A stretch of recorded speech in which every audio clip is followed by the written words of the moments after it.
Hi everyone, welcome to episode 42 of the Immigration Lawyers Podcast, covering May 23rd through May 28th, 2017. To start, I wanted to wish everyone a happy Memorial Day and a thanks to all those who fought for their countries in various wars and skirmishes and conflicts that have occurred worldwide.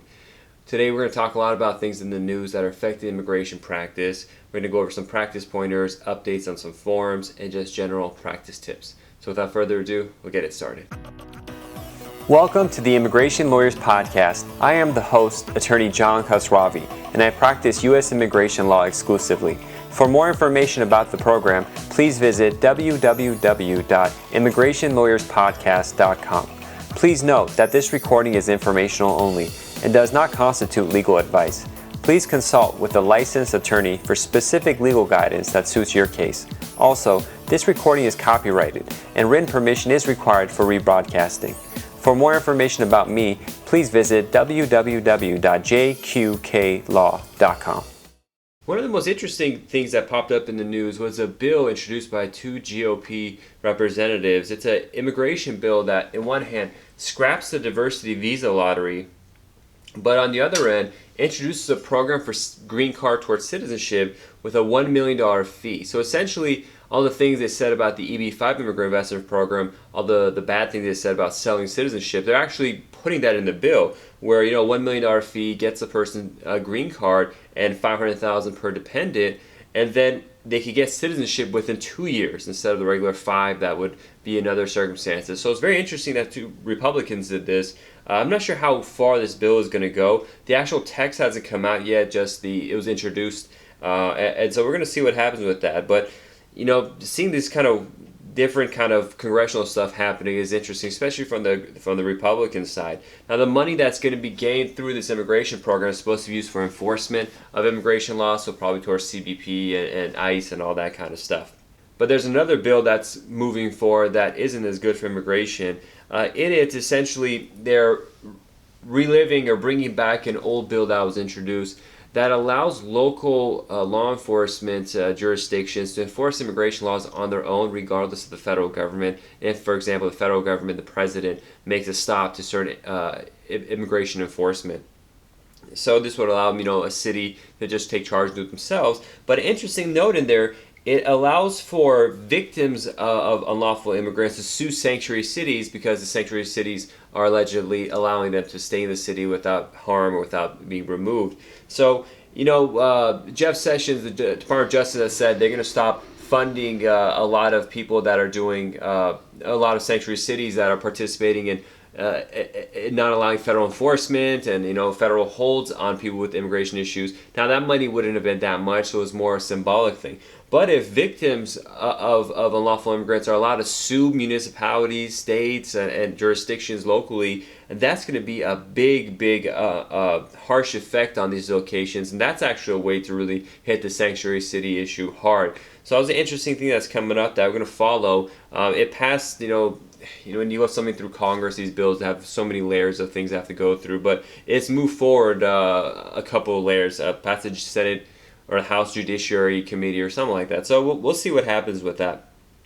On the other end, the ban on the so-called Muslim ban or restrictions on entry of people from 7 Muslim countries, 6 or 7 Muslim countries, the injunction on it continues. Appeals court heard the claims of the government, try to alleviate the injunction, and it didn't happen. So that's moving forward. But the administration, on the other hand, is cracking down on the consular side and making things more restrictive and doing more research into the background of people getting visas. So that's gone tougher. I myself have 3 cases, 2 in Ankara, Istanbul, they're family cases, and 1 in Armenia. It's a dependent of EB-1 case that have gone more than 1 year now this month of administrative processing. So that's very tough. 1 year administrative processing is incredible, and contacting the embassies won't do anything. Contacting Congress people hasn't done anything, and so the next thing to do is file lawsuits. And it's good to file mandamus claims and file these kind of suits. I'm hesitant. Some attorneys say just do it. It does get worrisome and it's costly, but I think that might be the way to go in these cases. If the families are open with it. I don't do these kind of claims myself, so I'll have to refer out to another attorney, but it's just very stressful to have to wait a year for administrative processing, especially these are benign people, 100%. It's very easy to tell, too, they don't pose a security risk in any way. But the administration and the weird way it acts, it came out and said it plans to increase H-2B temporary non-agricultural worker visas. So they're all over the place. This immigration situation is very fluid, and it's not clear what's going to be happening. Interestingly, around 740,000 people overstayed. These are estimates based on people entering in 2016, the fiscal year 2016, entering the U.S. by plane or by sea as visitors and then overstaying their visas. Their estimates are 740,000, which is only like 1% of people that actually enter the United States. But just speaking based on numbers, a lot of people that overstay. A lot of them are Canadians a lot of the time, but they're from all over the place. So it's interesting to see the numbers, the scope of the numbers. And in my own practice, I mean, I see it a lot, people coming in and telling me they've overstayed their visa. So I definitely see that to be a reasonable number. Finally in the news, or actually going forward that, Haiti got a 6-month extension on their TPS because of the earthquake and the issues that are there. So that was a little reprieve that the Haitians got. Finally, there were a bunch of cases of corruption that were caught. So CBP officer from the San Ysidro border was convicted for alien smuggling. Very interesting. A USCIS officer in Miami was convicted for bribing. It was a naturalization officer getting paid to do naturalization. That's insane. And then immigration lawyer, AB5 lawyer, that was a bust in San Gabriel Valley in East Los Angeles. Now they're holding on to their property to see if they could get some of the funds back. The people had used AB5 investor funds. This is a lawyer and her family. It's a horrible case and terrible attorney, if the facts are true. That took the money from the EB5 investors and just went on a buying spree and didn't do anything with the money to get the green card. So now they're holding on to the property. We're going to see what happens. It's an incredible case just to see an attorney doing something like this. Unfortunately, it happens quite often. Moving forward, some practice pointers. I was in San Jose for an interview, a naturalization interview for a client. I'm in Los Angeles, flew over there for a day. And during the interview, the officer asked for passport photos. Now, the passport photos, I've talked about this before, are not supposed to be required anymore because biometrics are good. And in Los Angeles, they don't ask for those. But in San Jose, they still do. And in addition to that, they ask people to sign on the pictures once they give it. Their signatures on both pictures. Now, this is supposed to be standard procedure, and the USCIS does have videos talking about this. I've never seen it in any of the District 23 Los Angeles County areas, Southern California areas. Haven't asked someone to do this before in all the interviews for naturalization I've been to. But that was a neat thing. So wherever you practice, just have your clients take two pictures anyways and be prepared to have them signed. That was what they wanted. Some other news. There was an update to a couple of forms at the Immigration Department. One in particular was Form G-639, which is for Freedom of Information Act request and information about your file.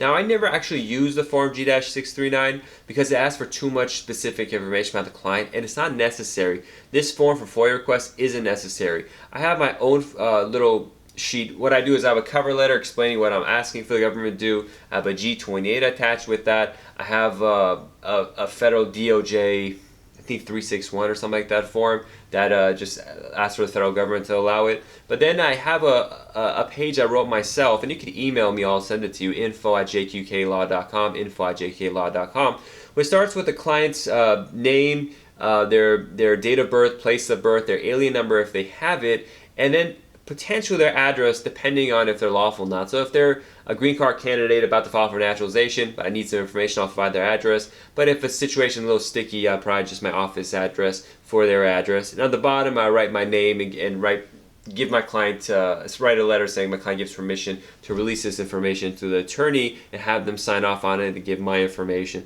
So that's the way to do it. You don't even have to go out of the way to file this form. I used to do it too, but it's tedious, time consuming, and unnecessary. Next, there was an AAO case that was interesting. It was about reentry permits. Now, usually reentry permits are a big AAO decision thing, but USCIS, the director, had denied a reentry permit, and the reason for the denial was simple. They just said it's not in the best interest of the government to give you a reentry permit.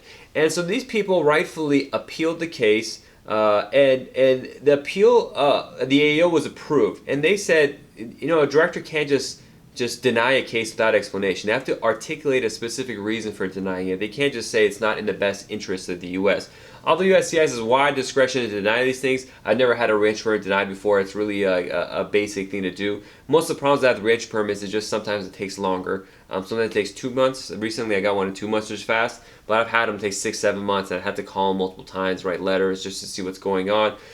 So the practicality of it is what is time consuming for an attorney, but actually the process of filing it is not too complicated. But if they come out and deny you for not in the best interest of explanation, that's definitely wrong, and that's something you can appeal and discuss with USCIS and the AAO.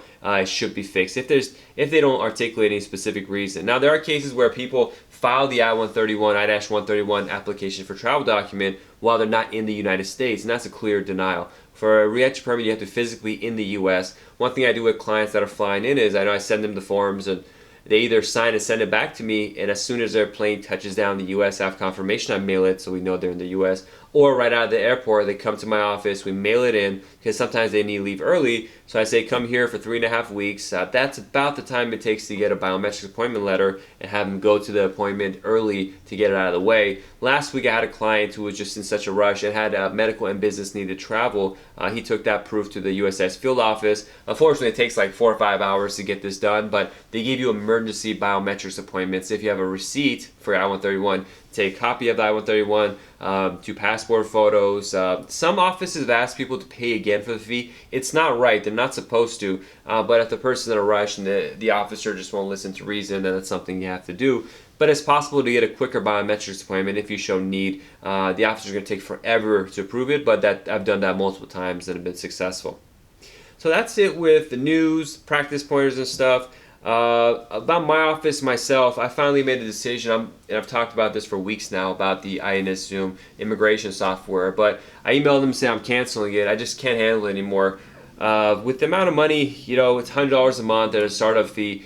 With that money, I could have just hired an intern to do all this at $15 an hour, and they would help me all the stuff I needed. The software, any time that it saves me by not having to repeat certain names and addresses, I lose that time over how clunky the software is, where it takes me 10 seconds per page change, and sometimes you need to jump from page to page to page. It'll take 10 seconds each. Anytime I would have saved from the form software disappears because of that. And also, I constantly see glitches where certain names don't pop up where they need to, or the wrong name or information pops up in somewhere else. It's too annoying to have these kind of issues when you're paying for software to fix all these problems and not have it happen.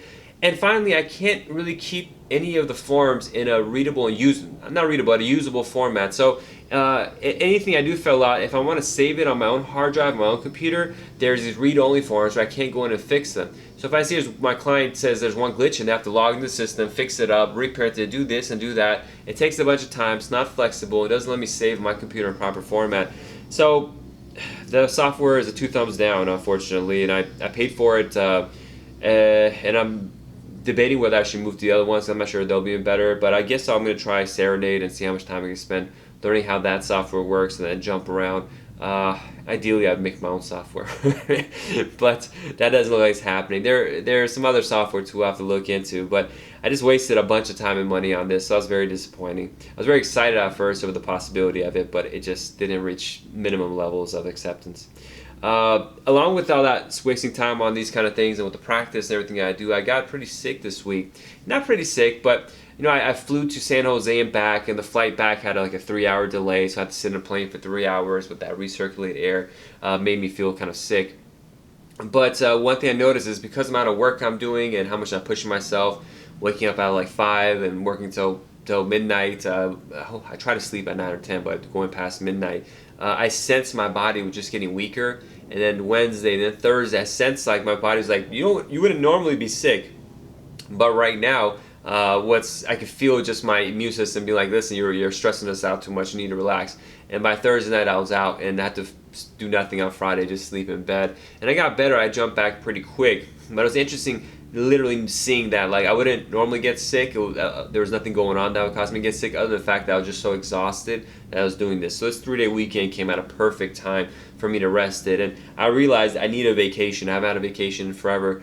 This next weekend I'm going to be in Las Vegas, and I might do the podcast from over there.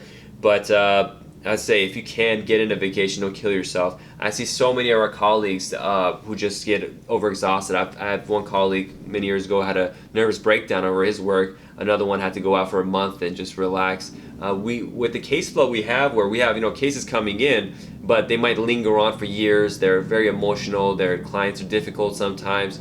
It just piles up. So you might get 5 a month, but you're not necessarily, or 10 or 20 cases a month, but you're not necessarily clearing 5, 10, 20 cases. They might linger and they might add up, and the client might not send the documentation you need all at once. So all of a sudden, you have a bunch of free time where the clients are sending you documents that you need to pursue the case. Then all of a sudden, a bunch of clients send it at once and they want it done tomorrow. And my goal is to get things done as quick as possible, so I put a lot of pressure on myself, and that's a big problem. So it really hit me this week. Luckily, it's interesting to say, I say luckily because I didn't have any consultations this week, so I had the whole time and schedule to just work on cases. If I had consultations too, that would have been awful. So I was happy I had the time open. Next week it's 50-50, but I'm preparing to go to New Orleans, and that's going to be a stressful thing because when I do go to these AILA conferences and just long-term conferences, I can't really handle business work or consultations, or I miss a lot of clients. So it's very costly to do something like going to the annual conference. But I think the benefits still outweigh it. I probably wouldn't go to a conference that was so far out next year after that, but this year is going to be fun. It's New Orleans. I have multiple speaking engagements, and I started this podcast. I started a while before that, but I really put a lot of energy into it. I've met so many people. It's going to be great to meet you all in person there, so it's definitely worth it. But if they do it in Vegas this next year again, or forever again in Vegas, it's so much easier for an LA attorney to come over there, so I would definitely like that. So if you are going to be in New Orleans, just hit me up. I'm going to have a brunch. There's sign-ups for that. I'm not sure. They'll probably send you something about that. But John Khosravi signed up at one of these restaurants. We're going to do a brunch. I'm going to be at the law student event speaking there, and also the National Visa Center speech or something. There's 3 of us. It's kind of weird. They put us on a more advanced track, but the NVC, there's so much advanced stuff. It was only so much advanced stuff that's involved in the NBC. A lot of it is just going over stuff and maybe little tidbits of news. So it's more of, I would say, a basic track for people just getting started in consular processing to come to. But if you're going to be there, please come and watch. If not, stay afterwards when I'm heading down. I'd love to meet you and talk to you between the programs, grab drinks, and just be there for all the events. It should be a lot of fun. So I've already booked the rooms and the flight and everything, and I'm getting ready to go. Having said all of that, I guess just one thing to add is I started reading a book called How to Win Friends and Influence People. It's one of the best sellers of all time. It's a very interesting book I've been reading. And sorry, there's a plane going by. I'm going to let it go. It just changed a year or 2 ago, the flight plans of planes going to LAX, and for some reason they made it over my house. It's really annoying. That and all the helicopters. Actually, there's a wildfire going up in North Brentwood right now, and that's caused a lot of helicopters to go, a lot of ashes falling down and stuff, and so that's been pretty terrible. But I think they have the fire under control. But getting back to it, so this book, How to Win Friends and Influence People, it's interesting because it's really well written, bestseller, has really good info in it. They say, break it down based on chapters and read each chapter and stop and then read it again, and don't really move on to the next chapter until you fully, feel what's going on, understand the notes that come into it. So it's going to take a little bit to read, but then again, they say read it once a month, so I have to read it fast and slow at the same time. But the first chapter makes a lot of good points, especially about the idea of criticism. Now, I'm down with criticism. I like people criticizing me because it helps me learn. But in general, criticism is bad, especially the way most people do it. They don't really put it as constructive. They're just being negative and condoning or putting people down or that kind of stuff, condemning. And so one thing I've focused on is the language I use of negativity, to really not be critical or just say something that's negative, only focus on the positive aspects. And one quote that was in the book says, "Any fool can criticize, but it takes character and self-control to be understanding and forgiving." So whenever I want to criticize, and my goal is, and just got to think about this every day from next year until I really get a hold of it. But whenever I want to criticize somebody, I got to stop and be understanding of where they're coming from and what they don't understand potentially, and where I am in my life, and all these kind of different factors to know that it's okay. And even if they did a mistake, it's okay. People make mistakes, and criticizing them only hurt them, and that'll come back at me. But if I work at a positive angle and be enthusiastic and cheer them up and help them, overcome that, just focus on the positive. That's going to help them become better at what they do and better at life and happier,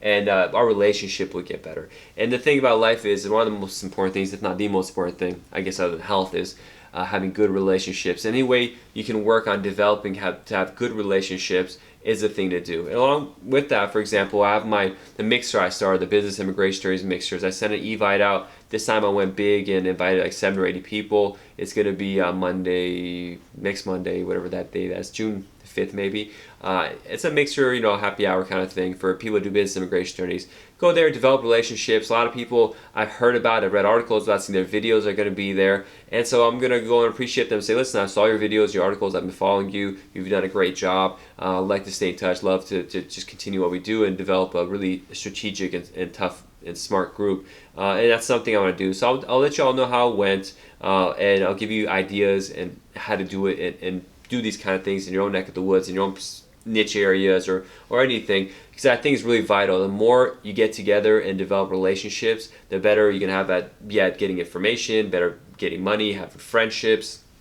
and just having a better life. So that's the thing to do.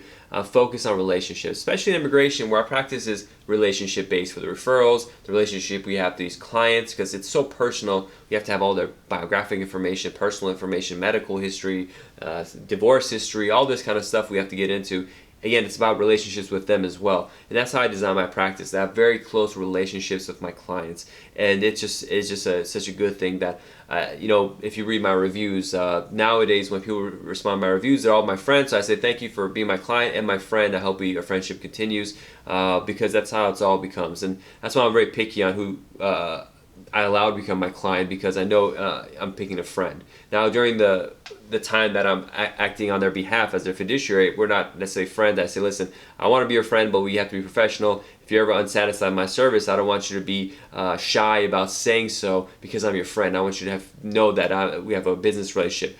But as soon as that's over, it's all friendship, and let's do whatever we can to help each other out and be close friends. And so that's something that's really important to me. It's made my life much easier and much happier, and makes business so much pleasurable for me, so pleasurable. Now, I strongly recommend doing the same, having a practice that's similar. It's doable, it's financially lucrative, it's personally lucrative, and you become a real member of the society. Because I focus so much on online-based marketing, and Google particularly is so much focused on local, I'm becoming Brentwood's local immigration attorney. I know so many of our neighbors now. I know so many of the local business attorneys now. It's Brentwood, Southern California.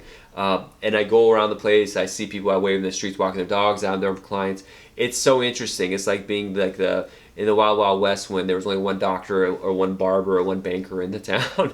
I mean, locally here, I walk around, I know everybody, everyone knows me, they know I care about them, they know I'm not going anywhere, I'm here in the neighborhood, I plan on being here. It's such a good way to do a practice, such a personal way to do it. It's so fulfilling. So I would strongly recommend doing something like that. If you had any questions about it or want ideas how to get that started, always just email me, info@jqqlaw.com. That's it for this episode of Immigration Lawyers Podcast. Next time you'll be seeing me from Las Vegas, sunny Las Vegas, hopefully sunny Las Vegas. And until that time, have a great week. Bye-bye.